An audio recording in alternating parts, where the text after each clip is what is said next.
You guys have been loving my high-end dupes, so today I'm sharing how you can get this plaster coffee table trend look for less. I took inspiration from a few different places, but I knew I wanted to make a plaster coffee table for my living room.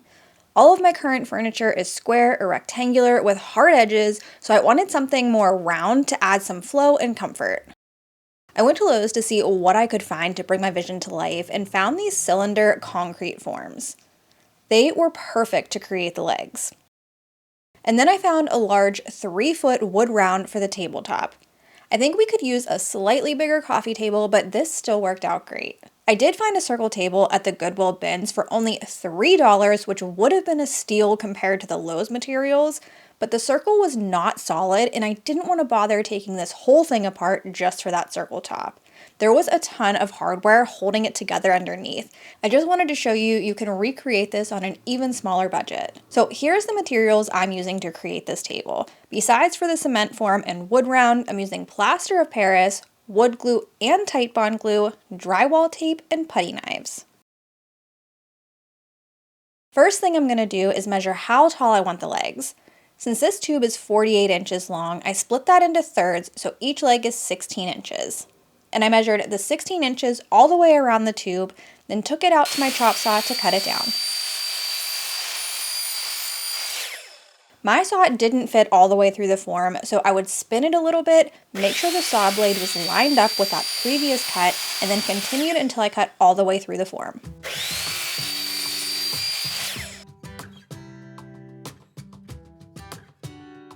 I think the legs turned out to be the perfect height for this coffee table. Next, I roughly placed the legs on the table and then measured the distance both between each leg and the distance to the edge of the table to make sure they were all evenly spaced. And you want to trace the tube so you know exactly where to put it back. I saw you from across the room. When our eyes met, I never knew. I used a combination of my wood glue and Titebond glue to attach the legs because the forms are not wood, so I didn't want to rely on only that wood glue. But pro tip, when using multiple adhesives, do not mix or overlap them. This will weaken their effectiveness as each adhesive has its own purpose. I could feel this way, and it's kind of strange. Don't even know your name.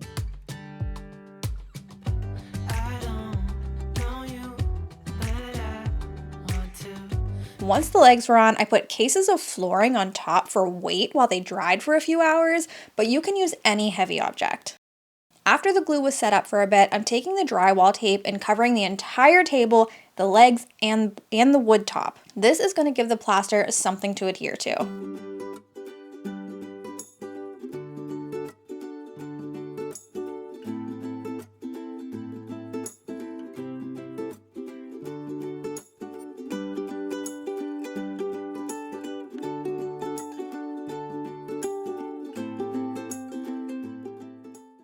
I thought I'd be able to fold the tape inside of the legs to create a clean edge, but that didn't work because these tubes are made for cement and they're coated with a wax or something like that so the cement doesn't stick. So instead, I had to just cut the tape against the edge.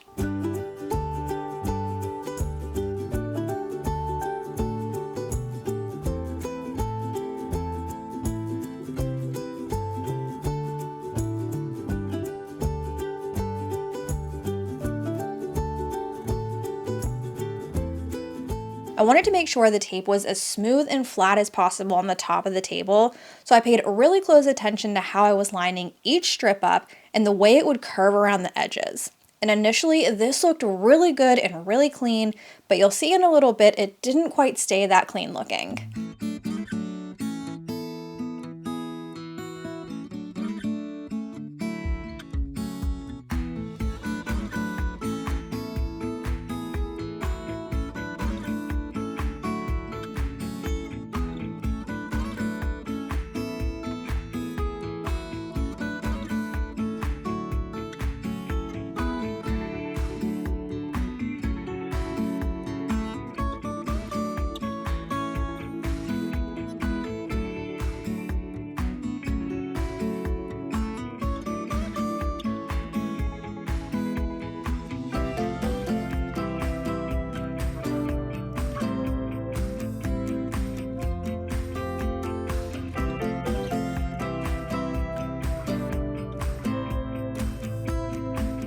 Now, I had worked on taping this in the evening and didn't want to start the plaster that same night, so I came back to it the next day.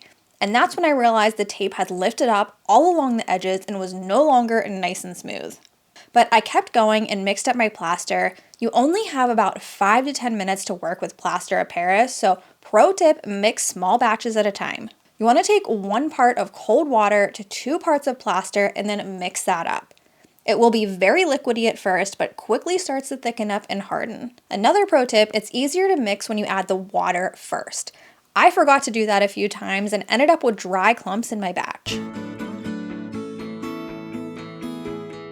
This first coat of the plaster is just a skim coat to cover up the tape. Some of the tape will still show through at this point, so don't worry about getting full coverage here. And I started out using the putty knife, which was fine on that flat surface of the table, but I realized I needed something a little bit more flexible, so I switched over to a spatula a little later. Also, I apologize for some of the dim lighting. I really didn't want to get out my studio lights, but eventually I had to. Like I said, you want to work with small batches of the plaster. My ratio was 1 cup of water to 2 cups of plaster, and I mixed a new batch for each leg and then 2 batches each for both the top and bottom of the table.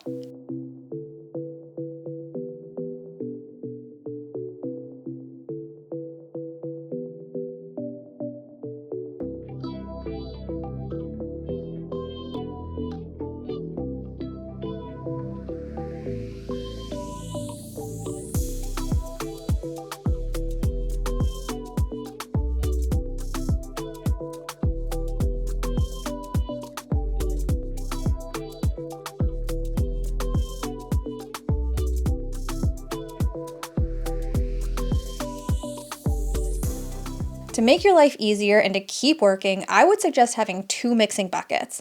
It is much easier to clean up if you let the plaster completely harden. Then you can simply squeeze the sides of the bucket and then dump it into the trash. So satisfying. I will also tell you, you want to make sure you fully wipe out the bucket as well as your spreading tools before mixing the next batch. On one of the legs, I didn't do that, and it caused the new batch of plaster to harden even faster, giving me less time to work. And the plaster ended up looking very lumpy on that area. After I got the skim coat on, I let it fully dry, and then I took a coarse sanding sponge to knock off any of that super rough section before adding the next coat. You don't want to skip this step or the plaster will only continue to build up in those rougher sections where you don't want it to.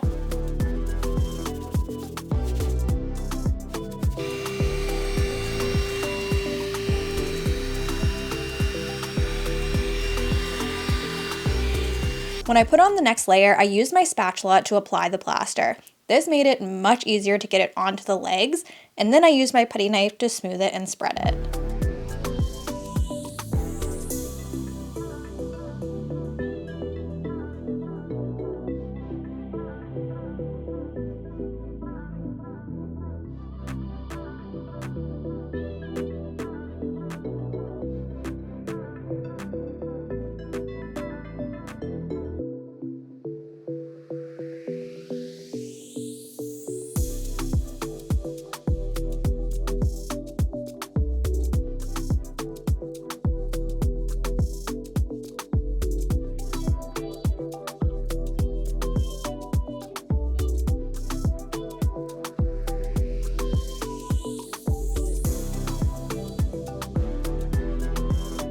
All right, now that the bottom is looking good, let's flip this table right side up and work on the top.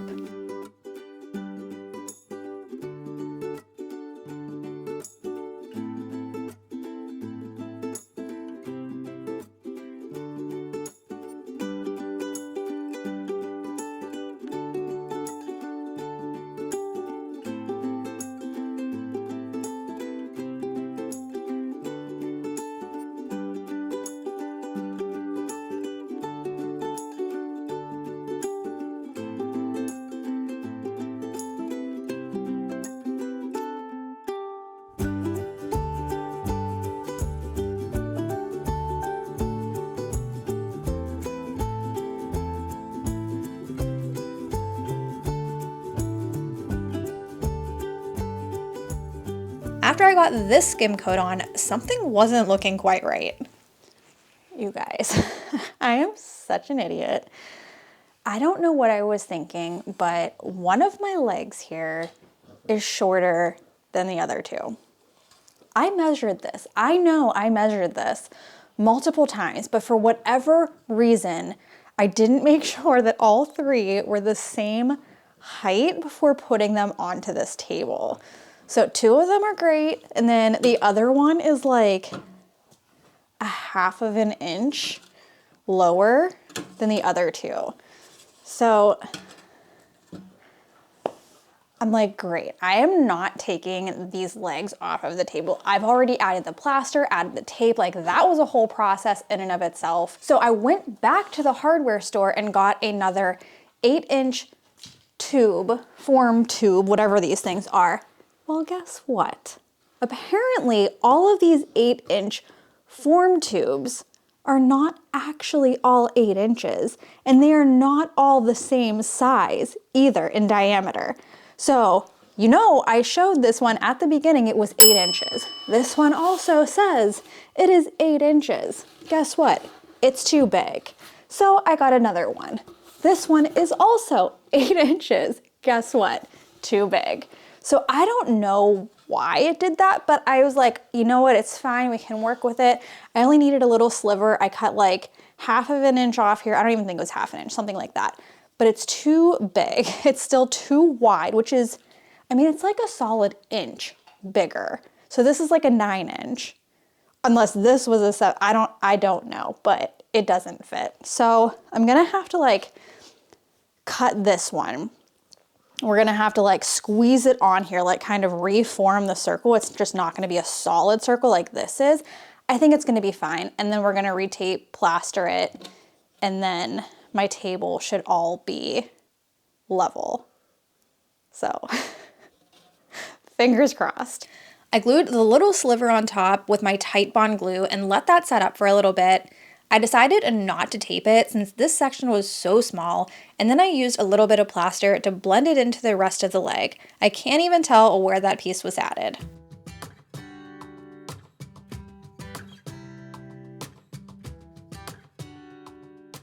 All right, back to the top. I sanded down the surface. This is still the skim coat, and I need to add that second layer of plaster. This is not a difficult project, but it is very repetitive. You do the same thing over and over. Add the plaster, spread it out, and sand.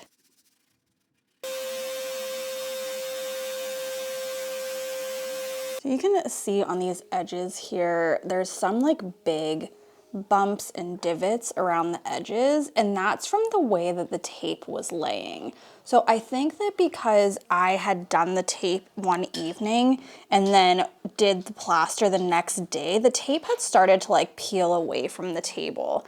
And I had it laid down really nicely, but if I had done the tape and then the plaster right away, I don't think I would have had this issue. I mean, I do like it that it's more organic looking, but I am gonna use my hand this time on the second coat with a glove to get this a little bit more smooth and evened out. I saw you from across the room.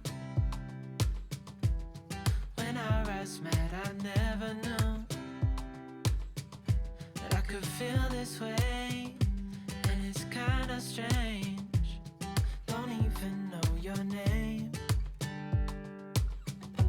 I don't know you, but I want to get to know you. Just wanna get to know you. I don't know you. As I was adding the second layer on top, I started to overwork the plaster a little bit, and it was hardening. If that happens and the plaster starts to ball up on you, that's okay, leave it alone, let it dry fully, and then you can come back in with a scraper and those pieces just come right off.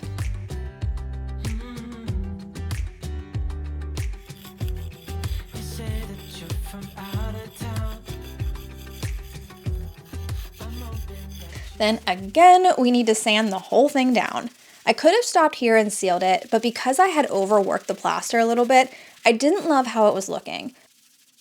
I loved the textural areas, but then there were some areas where there were these lines that just made it look cheap and not professional in my opinion.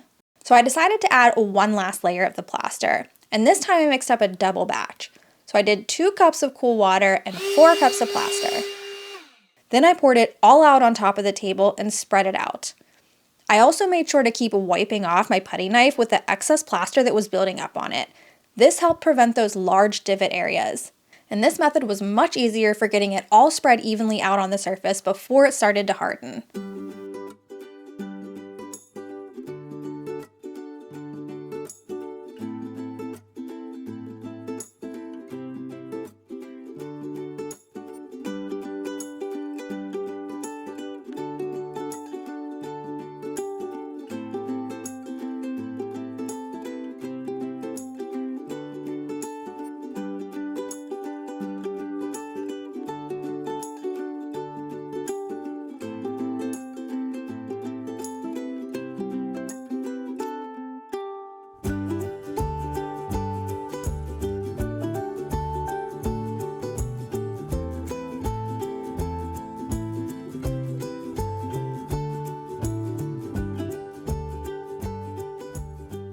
This is the look that I was going for.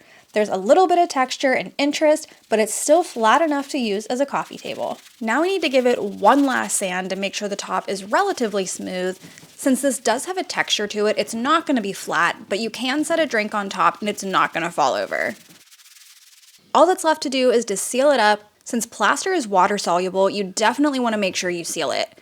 I'm using a matte polyacrylic with a natural bristle brush and added 3 coats, lightly sanding in between with a 220 grit sanding sponge. The first coat absorbs into the surface pretty quickly, and you want to make sure to get all the little nooks and crannies with the brush. Now, I know this is a matte sealer, but it does have a slight sheen to it. It's not perfectly matte like the plaster was without it, but I'm okay with this finish. If you want more of a true matte finish, you could try using a wax instead.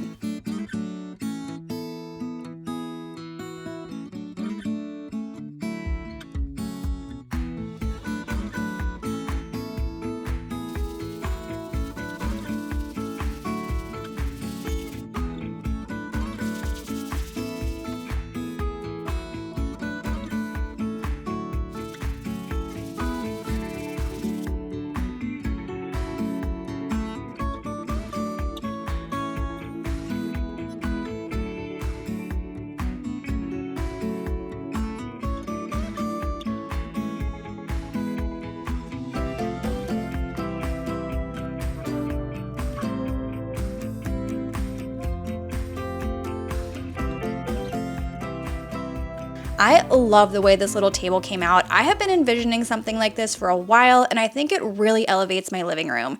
And the final cost was a little over $100, with the wood round being the most expensive piece.